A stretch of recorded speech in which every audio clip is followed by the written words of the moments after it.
সকলোকে কাৰ্ডম যাচিছোঁ আজিৰ 33তম দেহাল কাচিকদমৰ আজিৰ প্ৰথম দিন সোমবাৰ আৰু আজিৰ পৰাই আৰম্ভ হৈছে আমাৰ কাৰ্যসূচী আৰু 3 দিনলৈকে থাকিব আজি কাইলৈ আৰু পৰহিলে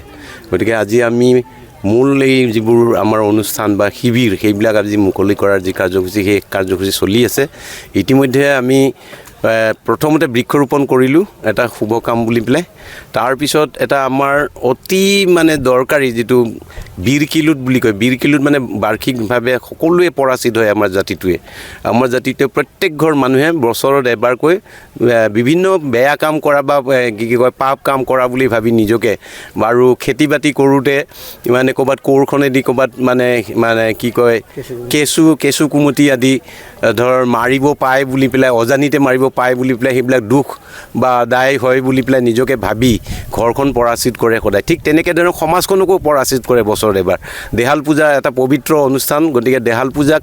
এই পবিত্ৰ অনুষ্ঠানটো সোমোৱাৰ আগতে বা কৰাৰ আগতেই তেওঁলোকে বীৰকিলুট অৰ্থাৎ যিটো মানে খুচীকৰণ সেই খুচীকৰণ পৰ্ব হৈ গ'ল আজি আৰু তাৰপিছতেই হ'ল আমাৰ বিভিন্ন ধৰণৰ কাৰ্যালয় বা মূল তোৰণ এইবোৰ উন্মোচনৰ কাম আজি হৈ গ'ল আৰু এতিয়া আছে ডাঙৰ ইয়াৰ পিছত আমি খাদ্য শিবিৰো মুকলি কৰিলোঁ খাদ্য শিবিৰ মুকলি কৰাৰ পিছত আমি মূল মঞ্চখন মুকলি কৰিলোঁ আৰু তাৰ পিছত আছে এতিয়া স্মৃতি গ্ৰন্থৰ উন্মোচনী কাৰ্যসূচী আৰু সেইটো এটা গুৰুত্বপূৰ্ণ কাৰ্যসূচী আৰু সেই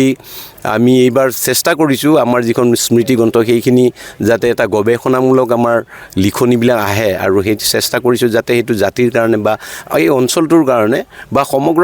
অসমীয়াৰ কাৰণে যিহেতু কাৰ্বি জাতিটো অসমীয়াৰ এটা মানে অংগাংগিক এটা অংশ গতিকে সেই অংশটোৰো যাতে মানে এটা ইতিহাস এটা ৰৈ যায় তাৰ বাবে আমি স্মৃতি গ্ৰন্থৰ যিখিনি লিখনি এইবাৰ আনবাৰতকৈ আমি চেষ্টা কৰিছোঁ যাতে এইবিলাক গৱেষণামূলক ধৰণৰ হয় বা এটা আৰ্হিমূলক হয় তেনেকুৱা ধৰণৰ আমাৰ ইয়াত লগালগিকৈ থকা গাঁওকেইখনে আমাক সহযোগ কৰিছে যেনে বটাকুচিৰ কথা ক'ব পাৰোঁ ঘগুৱাৰ কথা ক'ব পাৰোঁ বেলগুৰিৰ কথা ক'ব পাৰোঁ আৰু আমাৰ নিজৰ গাঁওখনটো আছে আৰু আমচিং যোৰাবাদ বুলি পেলাই যিখন আমাৰ কাৰ্বি গাঁও সেই কাৰ্বি গাঁৱৰ মানুহখিনিও যথেষ্ট আমাক সহায় সহযোগিতা কৰিছে আৰু আপোনালোকৰ জৰিয়তে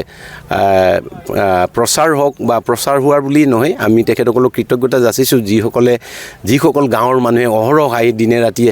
এতিয়াও যথেষ্টখিনি কষ্ট কৰি আছে আমাৰ বিশেষকৈ আমচিং যিকেইখনৰ নাম ক'লোঁ সেই সকলোখিনিয়ে আহি তেওঁলোকে সহায় সহযোগিতা দিছে যেনে খৰি দিছে পাত দিছে মানে শাক পাচলিও দিছে আনকি খাবৰ বাবে গাহৰিও তেওঁলোকে প্ৰায় প্ৰত্যেকখন গাঁৱৰ পৰাই একোটাকৈ দিছে গতিকে এইটো এটা আমাৰ কাৰণে যথেষ্ট সহায়ক হৈছে গতিকে এইখিনি কাইলৈ হ'ব আমাৰ আজি সন্ধিয়ালৈকে সাংস্কৃতিক অনুষ্ঠান আছে সাংস্কৃতিক অনুষ্ঠান মুকলি কৰিবলৈও আমি বিশেষ আমাৰ মই আমাৰ বৰ্তমান কৰ্তব্যৰত বিষয়া পৰিবহণৰ অসম চৰকাৰৰ মাননীয় গৌতম দাস ছাৰক আমি আমন্ত্ৰণ কৰিছোঁ তেখেতে সময়ত আহি পাবহি আৰু আজি বাৰেৰহণীয়া আমাৰ জাতীয় যিসকল স্থানীয় যিবিলাক দল বা গায়ক বা গীতিকাৰ বা সেইসকলে আজি পৰিৱেশন কৰিব কাইলৈ আমাৰ অহাকালিলৈ মূলখন হ'ব মূল হ'ল অহাকালি আমাৰ এই দেহাললৈকে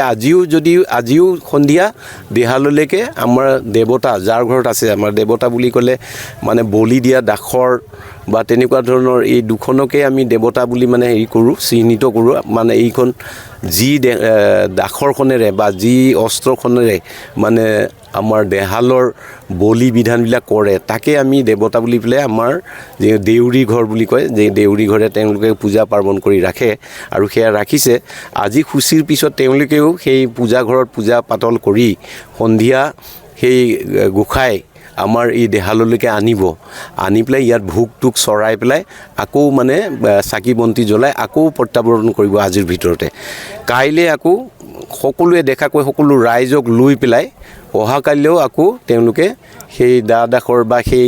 গোসাঁই আনি পেলাই ইয়াত প্ৰতিষ্ঠা কৰিব আমাৰ ইয়াত আৰু পূজা পাৰ্বণ কৰিব ইয়াত মূল পূজাখন আমাৰ পূজাঘৰত দেহাল পূজাঘৰত হ'ব তাত মানে